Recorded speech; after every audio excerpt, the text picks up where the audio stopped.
Okay, so thank you so much everyone for tuning in today. We're very excited to see the tremendous response that we've received for the posts that we made. I would urge all of you to follow Expat Launchpad's LinkedIn page because right now my co-founder and I, we've been sharing these posts from Expat Launchpad's page on our personal LinkedIn handles, but we won't be able to do that for all the upcoming posts. So it'll be great if you can follow Expat Launchpad for all information on upcoming services, free webinars, who are the new mentors who are onboarded, and so on. So please go ahead and follow that page. Let's start with my background. So starting with my education. So I did my bachelor's in economics from India, from a school called Lady Shri Ram College for Women under the University of Delhi. I did my bachelor's in economics, so I did a lot of quant heavy courses. So I did microeconomics, macroeconomics, statistics, econometrics, mathematics, game theory, and so on.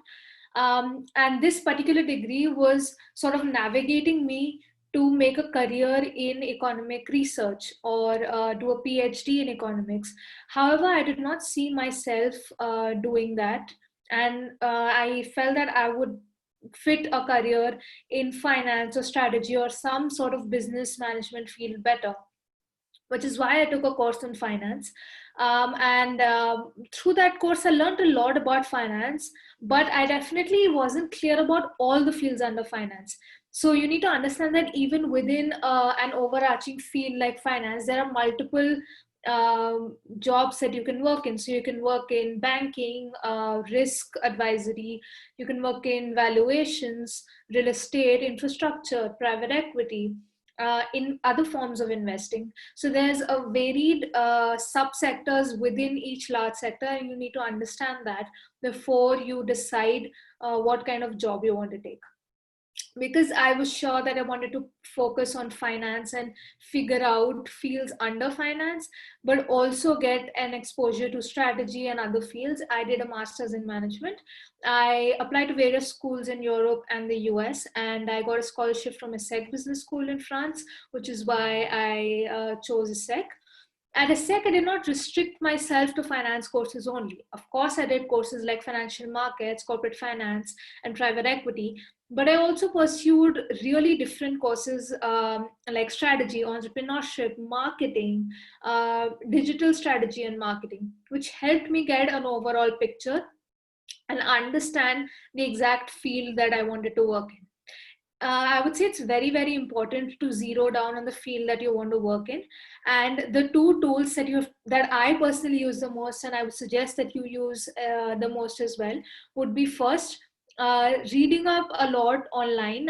So doing a lot of self-study to understand not just the theoretical basis of a particular job, but also to understand what people do day in and day out in that job. And secondly, and more importantly, interacting with people, because your professor might tell you something that strategy is this, or strategy is implementation of Potter's five forces or some sort of framework. But when you actually do a strategy consulting job, it's extremely different. You need to be very mindful of timelines, of constraints in terms of resources, in terms of what the client asks you. So it's very, very important to speak with people who are working in these jobs and understand what the job entails. So I would say it's very important to zero down on the field. And the two basic things that I did was do a lot of self-study, spend a lot of time and effort online. And secondly, interacted with a host of people to understand what IB consulting and PE meant. Moving ahead, talking about my career trajectory. So I had two experiences from India, which was entrepreneurship and a banking internship. Both these internships and experiences feature on my CV for a really long time, and they actually helped me to get my first internship in Europe at HSBC, as you can see. So to start off with entrepreneurship, this was basically a social entrepreneurial venture that I started during my bachelor's degree in India, wherein we used to work with rural artisans in India to help increase their income. Secondly, I also interned with Citigroup in India, in Mumbai, which is their Indian headquarters. And I was an intern with the corporate and investment banking division. This was sort of my very first experience in banking. And I found it to be extremely interesting which is why I felt that banking is a subsector within finance that I would want to further explore and see if I really like it. So when I came to ESSEC for my master's, I started applying to various internships. I was really keen on doing a banking internship, but I also wanted to understand what M&A is, because it's a buzzword. Everyone wants to intern in M&A. And so I interviewed with a lot of firms when I first came to ESSEC the first year. I interviewed with HSBC, with Citi, with Rothschild and Company, Bank of America, Merrill Lynch, BNP Paribas, Societe Generale, and a host of other companies. I interviewed with banks in various divisions, as well as in the internal M&A teams of corporates. So, for example, I interviewed with the M&A team of a healthcare company, or the M&A team of an industrials company that produces like auto components. So I interviewed both in internal M&A teams as well as various teams under banking. And I realized that it would be better if I pursue an internship in banking, which is sort of related to investment banking, instead of interning in a corporate within their internal M&A team. And this, in fact, is something that was advised to me by one of my mentors that I networked with. Incidentally, he was an expat who had also studied in Europe and worked in France. And he was the one who gave me the advice that in case I wanted to pursue investment banking as a career, I should look for related jobs in banking instead of working with the M&A teams of normal companies like tech companies, healthcare, or industrial companies. So that is what led me to my internship at HSBC. At HSBC, I was interning with a client coverage group, and I worked extensively with M&A bankers of the Paris team, which is what helped me to show my motivation during interviews that I did for investment banking roles for the next year. Because you need to understand that these roles are extremely competitive, and people interview, like firms, they interview uh, any number between 100 to 500 people for just 50 internship positions that they might have within the investment banking team. They are extremely competitive, and so you need to have a very good reason as to why you want to do investment banking, and a prior experience related to investment banking really helps. However, when I came to my second year, I not only wanted to pursue banking, but I also wanted to pursue strategy because of the courses that I had taken at ESSEC. I had a really interesting strategy professor, and he got me interested in strategy consulting. And I'd also spoken to a lot of contacts who were alumni of my school and who were working in strategy consulting. And I felt that I should pursue both of these internships at the same time. So I applied to both strategy consulting firms as well as investment banking firms. So coming to Bain and Company, I interned with their Brussels office, and I was primarily working with the private equity due diligence team within the consulting branch. And at Credit Suisse as well, I interned with their London office, and I was working with an investment banking team that is called Leveraged Finance Sponsors. So basically, this investment banking team works to finance all kinds of private equity transactions. So this team used to work a lot with private equity investment professionals across UK and the rest of Europe. And both these internships at Bain and Credit Suisse gave me an understanding of what private equity exactly is. So to be very honest, when I came to ESSEC and after I did my internship at HSBC, I thought I was an investment banking person. My ultimate goal was to get an investment banking internship and then convert it into a full-time job. But when I did Credit Suisse and Bain together, I realized that I am better fit for a job that has both the strategic component as well as the finance component. And because of the nature of my internships at Bain and Credit Suisse, because of the teams that I interned with, I got really interested in private equity and decided to give that a shot.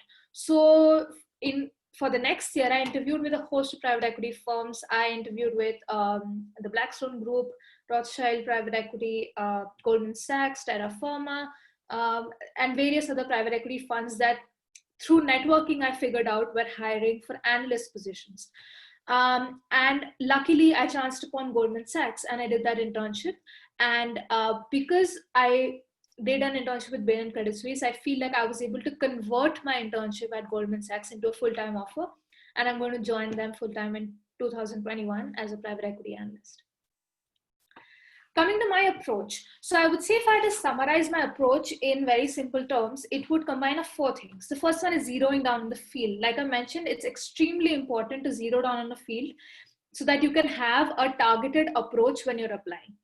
Actually, my co-founder and I, we are working on a guide which involves an introduction to private equity, consulting, and investment banking, as well as other fields like tech strategy and ops, venture capital, and so on, so that we can give you a very objective understanding of what it means to work in these fields, not just in terms of what an analyst or an associate does in these firms or in these jobs, but also what are the hours like, what is the compensation like, what are the exit opportunities like.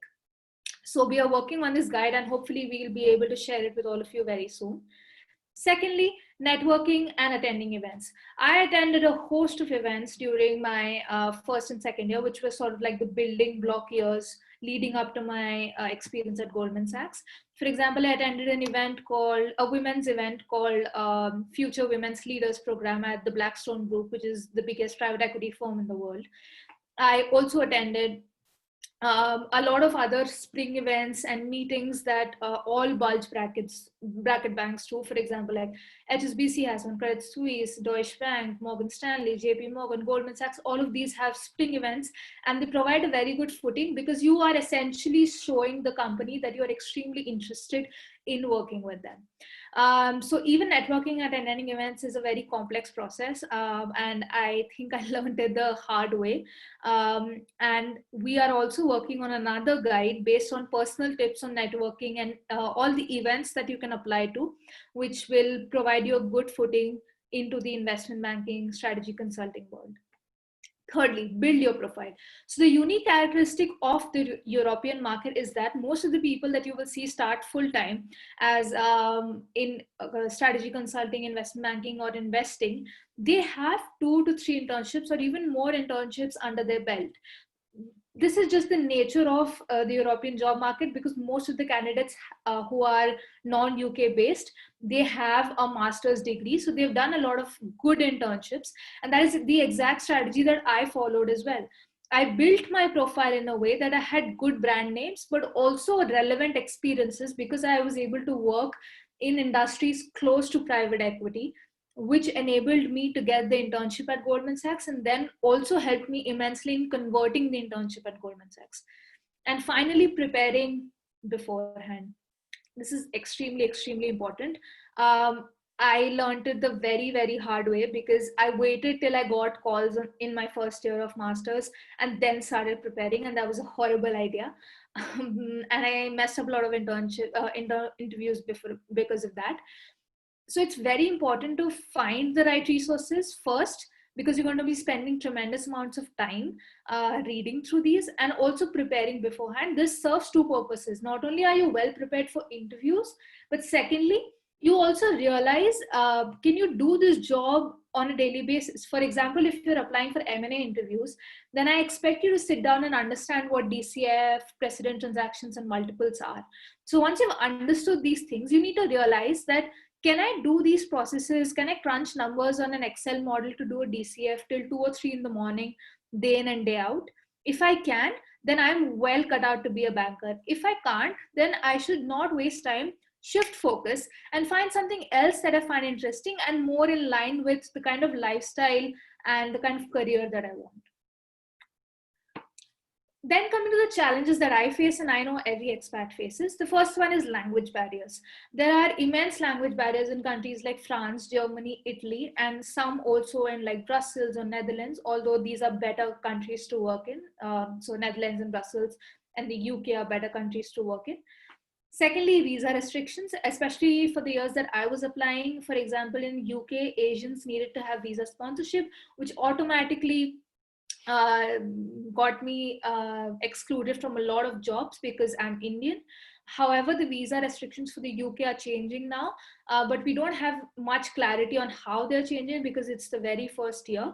So we are keeping close tabs on how the visa situation is changing, and we also have a repository where we can help candidates with companies that have started accepting Asian applications.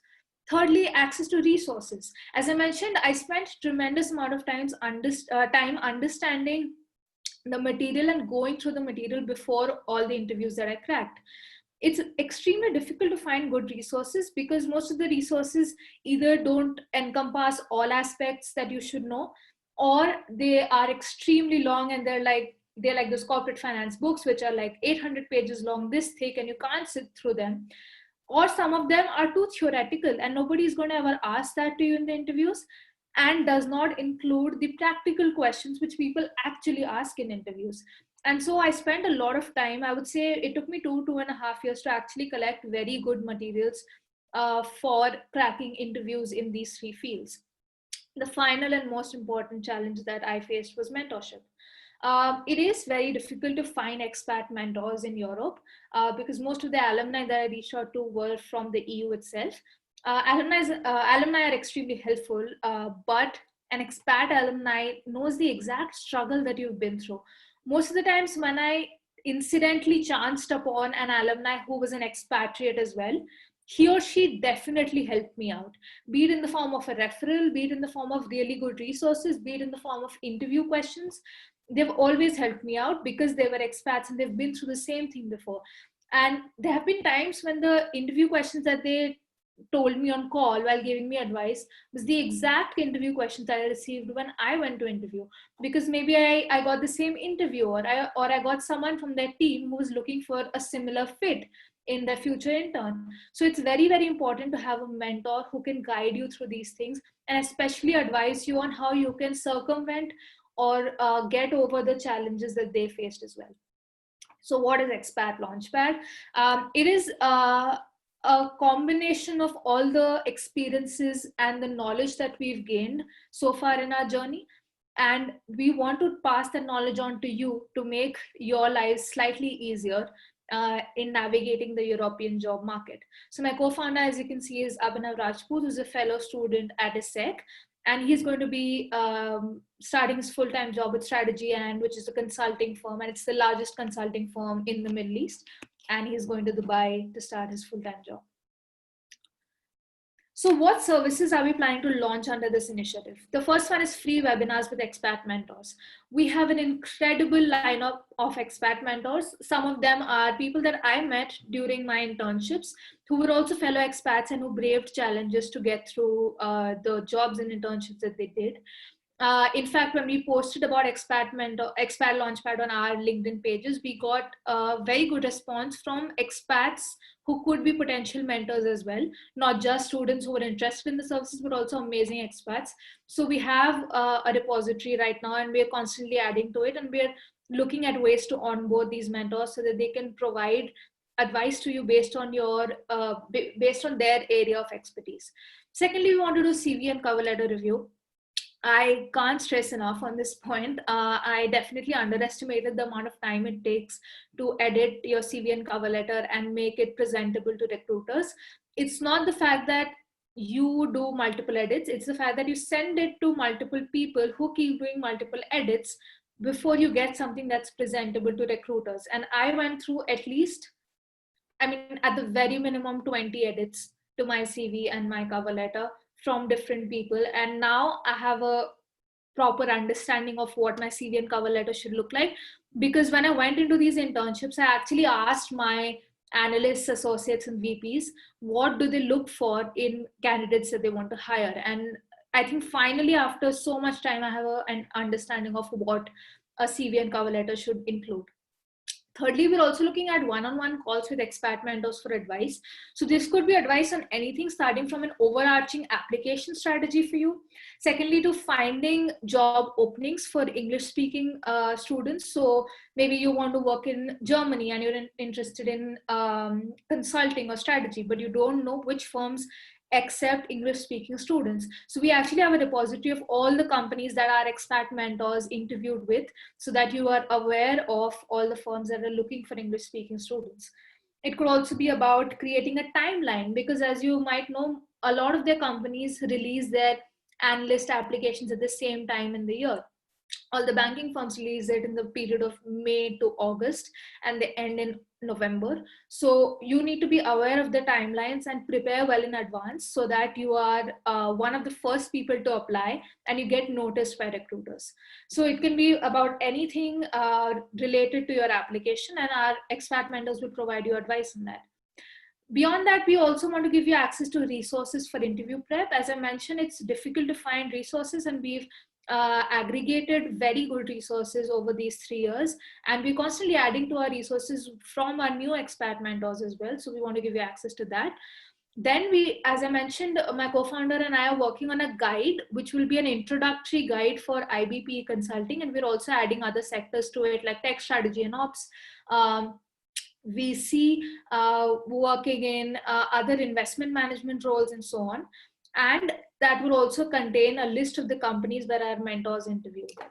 And finally, we want to launch one-on-one mock interview preparation.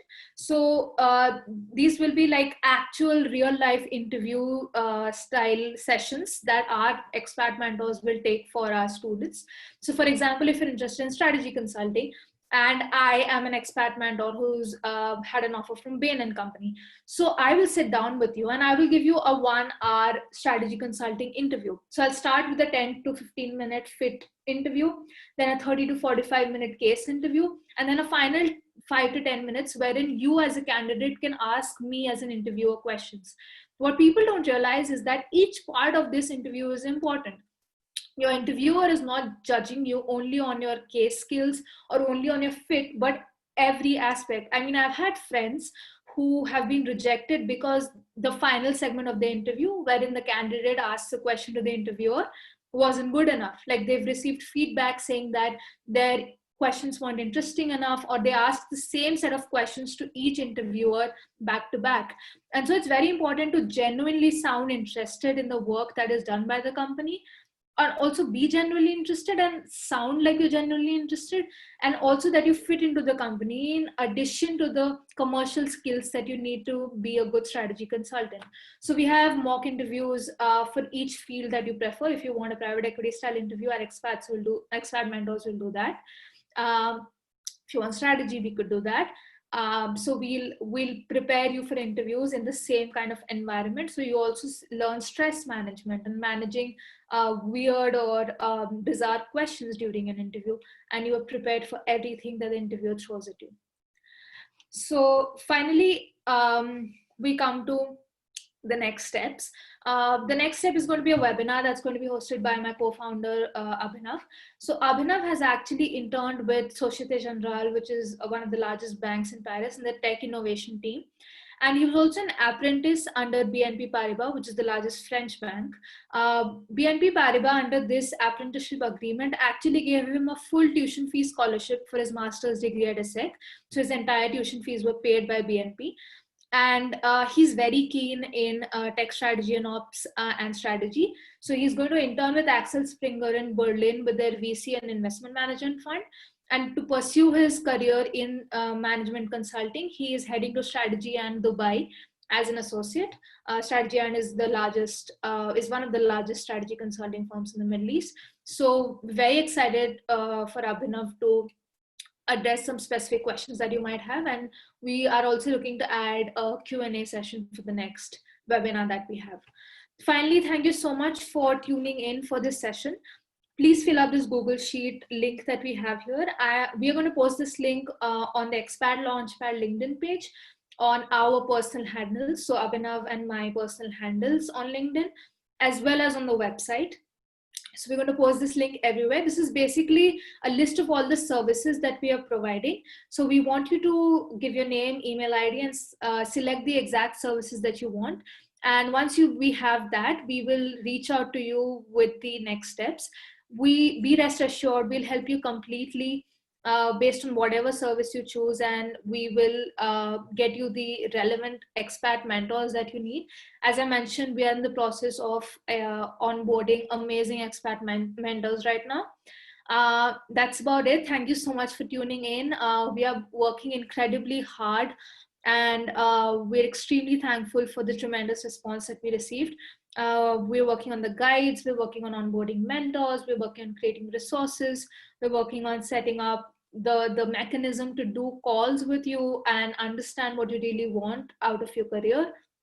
And we hope that all the experiential learning that we had along the way can be passed on to you, and we can help our fellow expat members, expat student community in getting a very good career out of their time in the EMEA region. Thank you so much.